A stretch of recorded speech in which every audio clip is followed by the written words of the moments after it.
Do you remember where you were on January 11th of 2010?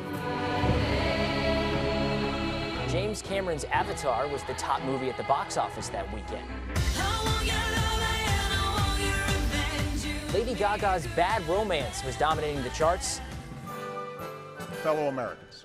And President Barack Obama was only weeks away from delivering his first State of the Union address. January 11th, 2010 was also the last time that Fort Myers recorded a temperature at or below freezing.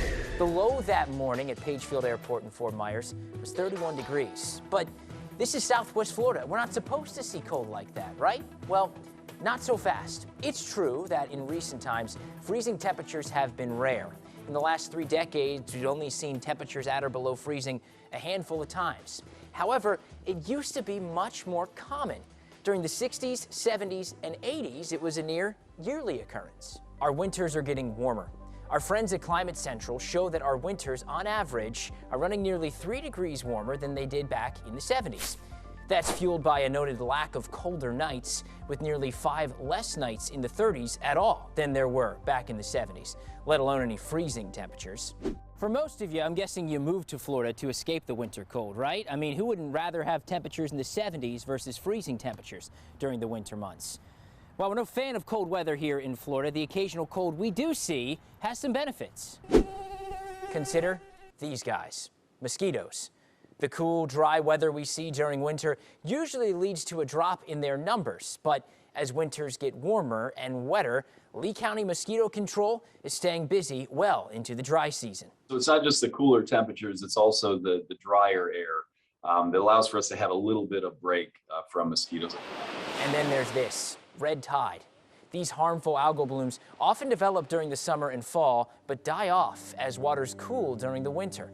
Warmer winters allow red tide blooms to survive through the colder months, giving them a head start to thrive once temperatures climb during the spring and summer.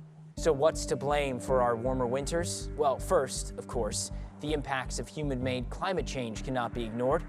Rising greenhouse gas emissions have led to a warming trend across the country, with winters running 3 degrees to 5 degrees warmer than they were 40 years ago. But here's something else to consider. As we all know, Southwest Florida is growing rapidly. As we grow, our natural swamps and forests are drained and torn down, replaced by roads, parking lots, homes, and shopping centers. That has an impact on temperatures. During the day, the sun beats down on the earth. The sun heats the ground then in turn heats the layer of air in contact with it. Well, as it turns out, natural green grassy areas like this in front of the dish absorb less solar radiation than asphalt, like here next to the dish. At night, the extra radiation stored in the asphalt, buildings, etc., help to keep those developed areas warmer.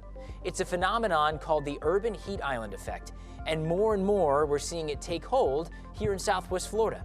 We all know the area isn't going to stop developing anytime soon. So, as we continue to develop, it's important that we seek out ways to avoid becoming a true urban heat island. Leaving green space where we can and using materials that reflect rather than absorb the heat from the sun would be a good place to start, because if we're not careful, the handful of cool winter nights we still have each year could melt away entirely. For ABC 7, I'm meteorologist Jim Dickey.